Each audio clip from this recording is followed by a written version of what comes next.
Good evening, and welcome to Jokers Wild, a game in which top comedians of our country join forces to see who, if anybody, knows all the jokes. Ladies and gentlemen, let me get right on with the game and introduce the two teams who are playing the game tonight. Let me introduce first our first team and resident captain, Mr. Ted Ray.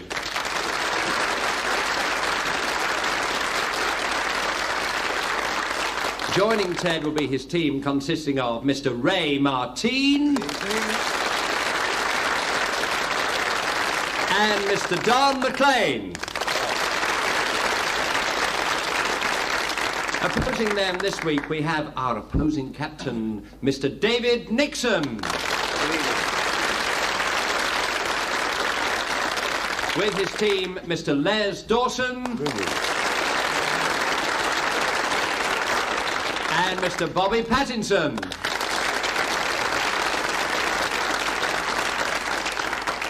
My name is Barry Cryer, trying to keep control of this lot, and here sitting beside me is a lady who's going to play a very important part in the game. Will you welcome Miss Isabella Rye?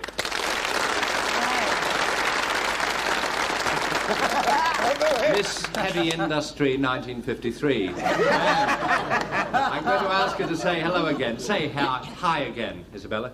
Hello. She makes it up all herself. Now, after that ad-lib festival, ladies and gentlemen, we move on. Let me tell you quickly about this game. Each one of our comedians, in turn, will be asked to tell a joke, and as he's telling the joke, one of the comedians from the opposing team will be able to press his buzzer and interrupt him and finish the joke. I will then adjudicate. Anyway, watch the game. I'm sure you adjudicate, Ray.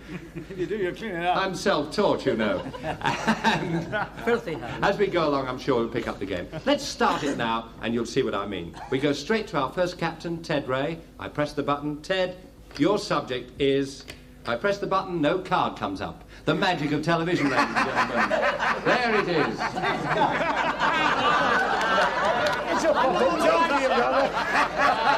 Watch again next week, folks. The machine might work. And anything I do after this will be a comeback. The first subject, Ted Ray. It's a bit late, Ted, but very welcome.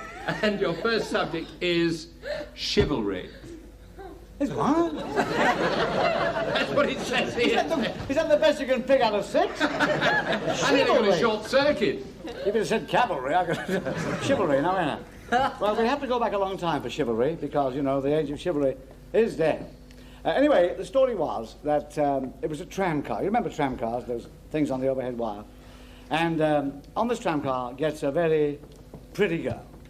She goes along, and as she gets halfway down the tram, an old drunk gets up and he says, "Madam, will you please take my seat? I want you to sit down." And she sat down and smiled, and he hung onto the strap, and they went all the way to the depot, about 6 miles. And then the girl got off, and the old drunk went to the conductor, and as he got off, he said to the conductor, "That, my friend, was chivalry. To show you the age of chivalry is not dead." And the conductor said, "Oh, so that's what it was. I wondered, because you were the only two on the ruddy tram." 5 points. We get our game off to a roaring start with 5 well-earned points and Ted Ray. We move to our opposing captain, David Nixon. David, I press the button. Good heavens, it works. And the subject is advertising. Advertising. Advertising. Advertising. Advertising. Would you like to take one of my cards? Well, I think. There was this man, you see, who went into a newspaper office and he said, "I want to place a personal advertisement."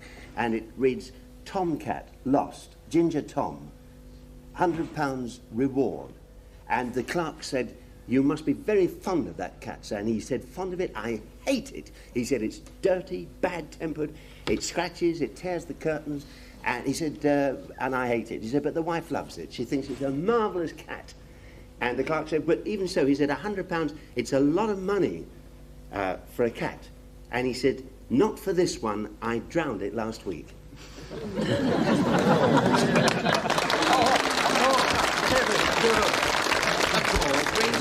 Applause rings out. 5 points, level pegging. We go back to Ted Ray's team. We meet the first member of the team. It's Ray Martin. And Ray, I'll take a card from the back of the pack.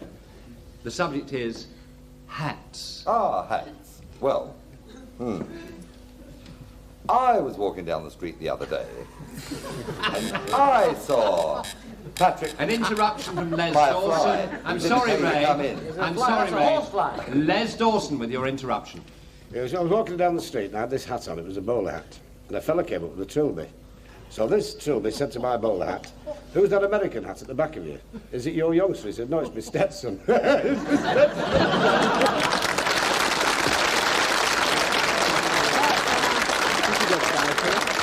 You took me over there, ladies and gentlemen. 5 points to Les Dawson. 5, I agree, Bobby. But we do, in fact, return. We revert, if you'll pardon the expression, to Mr. Ray Martin, who will continue his original joke. That wasn't the end, was it, Ray? It was, as far as I'm concerned.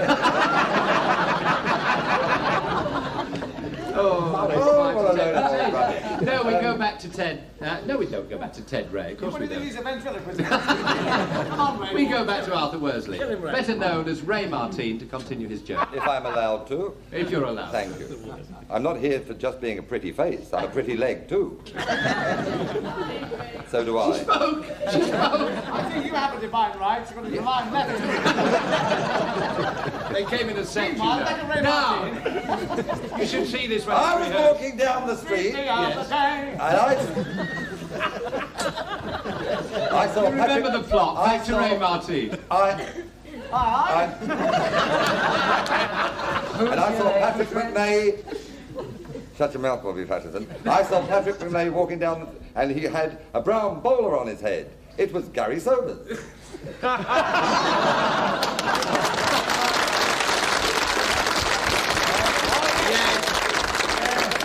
A play on words. 5 points to Ray I would Martin. say if you let one in, your whole body's full of them soon. Yes, indeed. That died. Watch next week, we won't be here. We move to Les Dawson. And Les, your subject is golf. Golf. There was two men playing golf, and they just teed off, and one took a swing, and the ball just trickled 3 inches. And there was a chimney sweep on a hill overlooking the boat. Interruption from Ray Martin. Ray.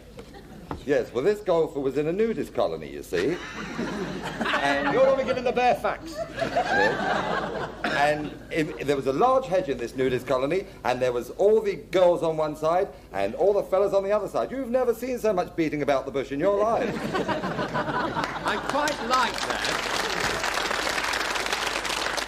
I'm sorry, Ray, the connection with golf. I don't think he's feeling very well. He's not feeling very well. That's nothing to do about golf. Yes, he's not feeling... He's not feeling He was himself... a golfer. We started off from scratch. Just as well as a He's not feeling himself. I noticed the improvement. I can't give 5 marks that interruption. The subject is golf, and we go back to Les Dawson to finish his own story. So this chimney sweep said, "Well, that's ridiculous." He said, "How can you play a stroke like that?" He said, "I can do better than that." So he pulled out a number 7 flue brush and hit the ball right down the fairway, and it trickled within 2 inches of the hole. And he pulled out a number 3 grape brush. Looks like it. And right to this fella said, "Well, that's marvellous. What's your handicap?" He said, "Central heating."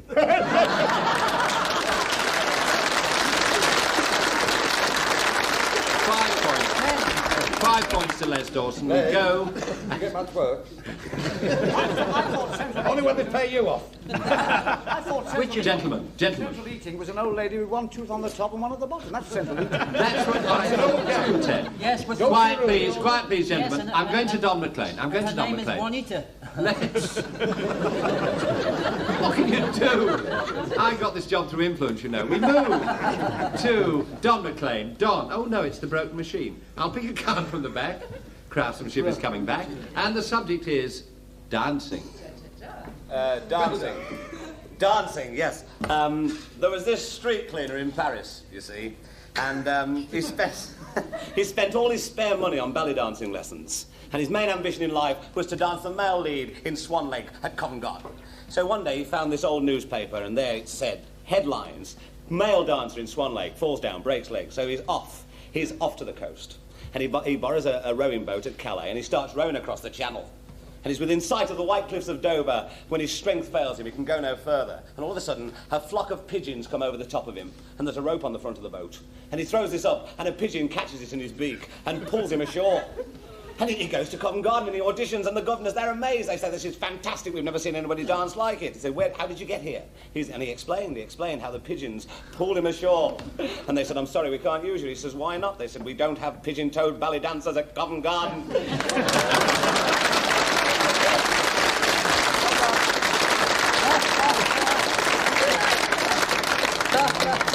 Very much. We're entering it from Montreux next year. We're going to make it into a series. It's 5. Well, points for Don McLean. I'm just looking at our clock, who's walking about over there. Should we go to our next feature? Oh, yes, we will indeed. Sorry, we've cut... No, we have time. Good indeed for Bobby, because we want to go to Bobby Pattinson. And Bob, your subject is... Oh, your subject is 5 cards. And the subject is the Joker card. Any subject at all for Bobby Pattinson. Joker. Give me a subject, easy. A joker. Oh, this fellow went into a pub. Interruption from Don McLean. The fellow went into a pub, Bobby, wearing only one shoe. And the barman said to him, oh, yes, you've lost a shoe. He said, no, I'm not. I've found one. 5 points for nerve, but we do go back to Bobby Pattinson. Continue the joke, Bobby, please. No, that's not the joke, no. Fellow went into a pub, and he ran up the barman and he said, quick, what's a good cure for hiccups? And the barman punched him right between the eyes. He says, what do you do that for? He says, well, you haven't got hiccups now, have you? He said, I didn't have them when I came in. It's the wife, she's outside. 5 to Bobby. Ladies and gentlemen, this is where I stop the game for a minute. I mean, literally a minute, because this is where we ask one of our comedians to hold the floor for 60 seconds out there in front of you and see how many laughs he can get on his own in 1 minute. Isabella has cards, each of them with the name of one of our comedians on. I draw a card. The name of our victim is Ted Ray. The subject is ships. Would you take him over there, Isabella? Ted Ray, ladies and gentlemen.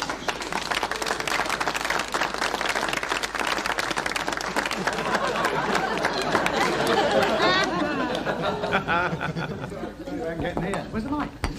Thank you, darling. Isabella, you're so beautiful. Thank you. Isn't she beautiful? Oh, yes, she is. Oh, yeah, I really do, you know.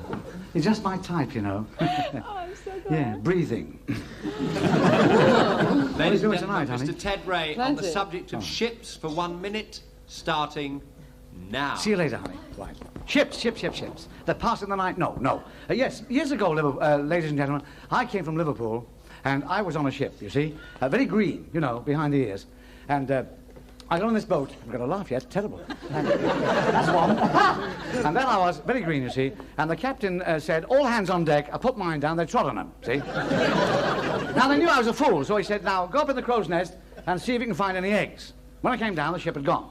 I found I was sharing a cabin with another fellow, you see, and when the first night I got worried because he put a nightdress on. I said, what's this?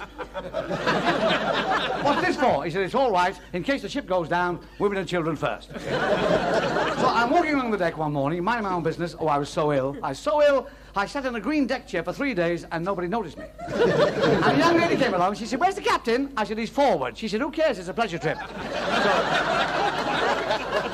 We arrived in New York, and a fella came down, and I saw him on the jetty, and he made a tremendous leap. The boat just got on the deck, and he said, I made it. I said, you bloody fool, this ship's coming in. So, is that all? End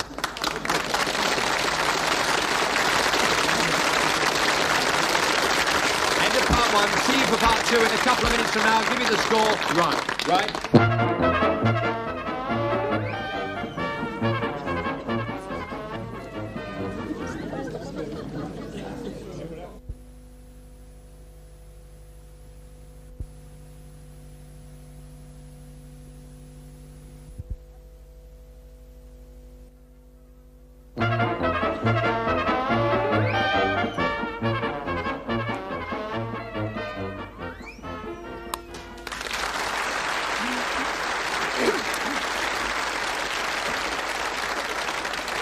Welcome back to part 2. May I start part 2 by saying that Mr. Ted Ray in his solo spot gained 8 laughs in 1 minute, ladies and gentlemen. 8 laughs in 1 minute. Come here for a moment.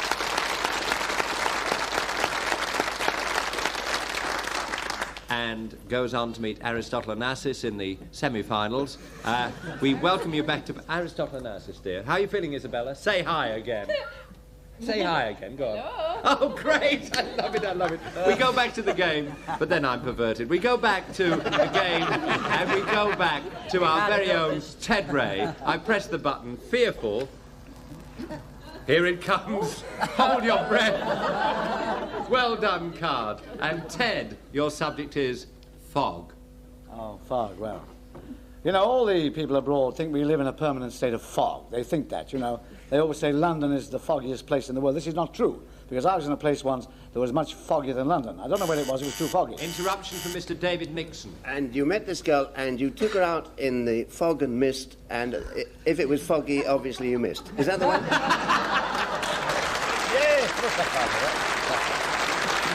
5 points. 5 points to David for that interruption, but it's back to Ted Ray. I'm sure that wasn't the end of yours, was it, Ted? David is opening his bonbons early this year. As a matter of fact, this was a very foggy place, and, you know, I love drunk stories. I love them. And this old drunk came out of the club, and he went to a taxi driver, and he said, I want you to take me to anywhere, you know, say, Headingley. And he said, oh, I can't go there, Governor. He said, it's much too foggy. He said, well, I'll give you £10 if you take me there.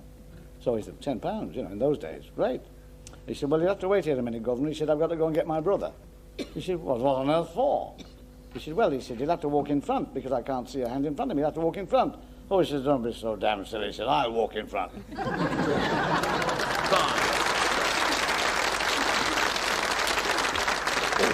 5 points to Ted, with the score standing at David's team 25 and Ted's team 25. And we go, in fact, to our last interrupter for his turn proper. I press the button. David Nixon, your subject is fur coats. Now, I'm very glad you asked me about, because this is something that I know absolutely nothing about, except that there was this, the fellow with a girl, beautiful.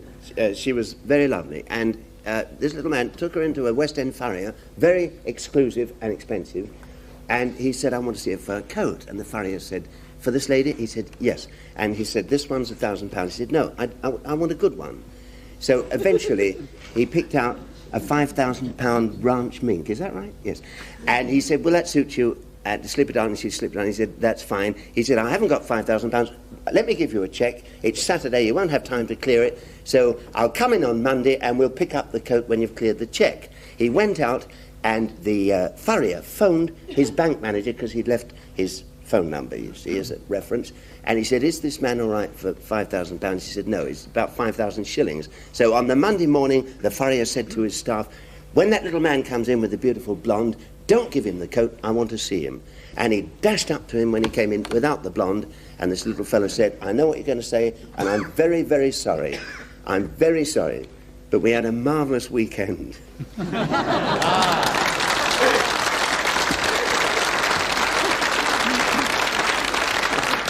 It was there. It was definitely there. 5 points. You could have made the fur coat a bit shorter.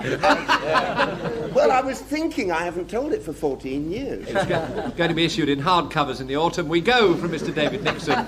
We go to our very own Ray Martin. Ray, I press the button. My God, it's getting slower. And the subject is insults. Oh, I know a lot about that. Everybody insults me. I tell you what, instead of telling a joke, ladies and gentlemen, I'll insult the other team. Now, let's see. What can I say about David Nixon? He's such a nice guy. You can't... David, you mind? I have to insult you. You don't mind, do you? I've been insulted by experts. All right, then. Now, tell me. Are those bald wigs very expensive? No, they're reasonable. It's a bit underneath that costs the money. Les Dawson. Yes. I'm glad to see that the operation to have your neck removed was successful.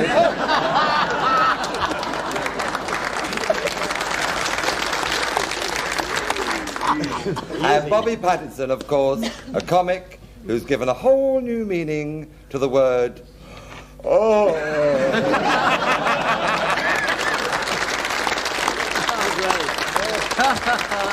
5 points. 5 points, ladies and I gentlemen. deserve more than that for charm. Oh, I'll save 5. We'll leave the charm till later. From Ray Martin to one of the insulted, it's Les Dawson's turn. I press the button. Les, your subject is cannibals. Cannibals. cannibals. There was an Irish missionary, and he was captured, and he was put in the pot. And the chief came up, he said, now, this is a wonderful specimen. We'll get 2 meals out of this fella in the Sunday joint.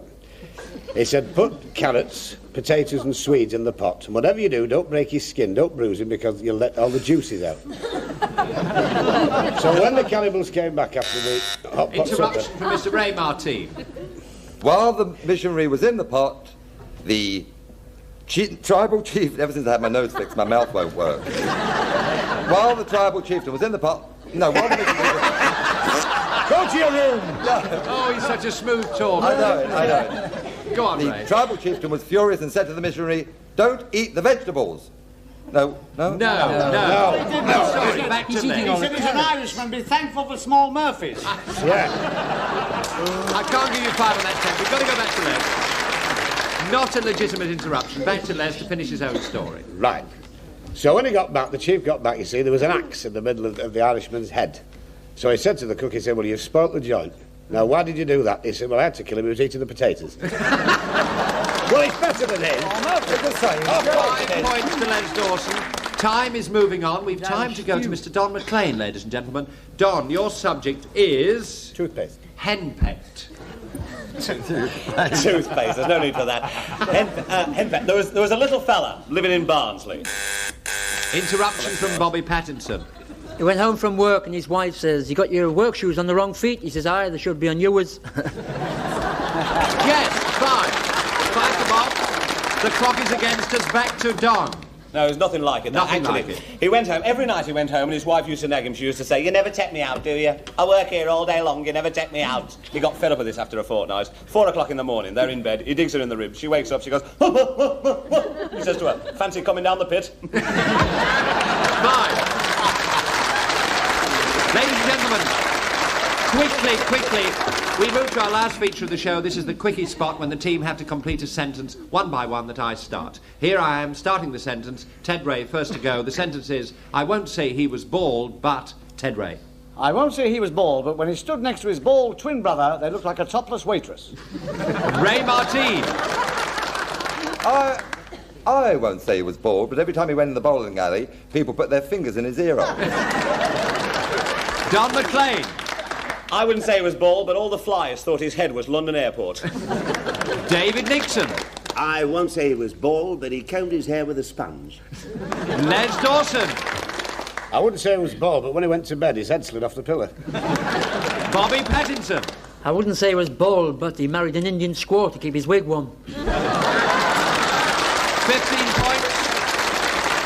15 points each on the quickies, ladies and gentlemen, and the final score finishes up at David's team 55, Ted's team's 50. David's team the winner. May I say good night from Ted Ray, Ray Martin, and night. Don McLean.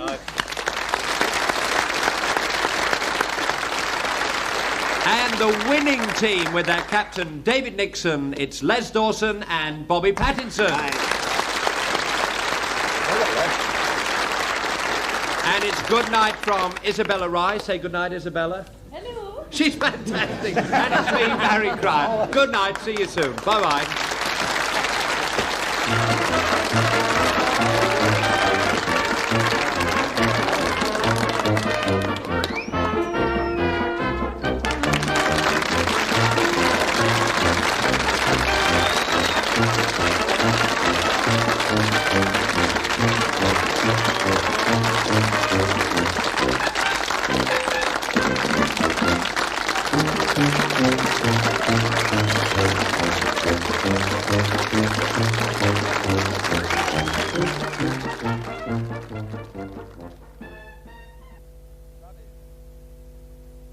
You know yourself best.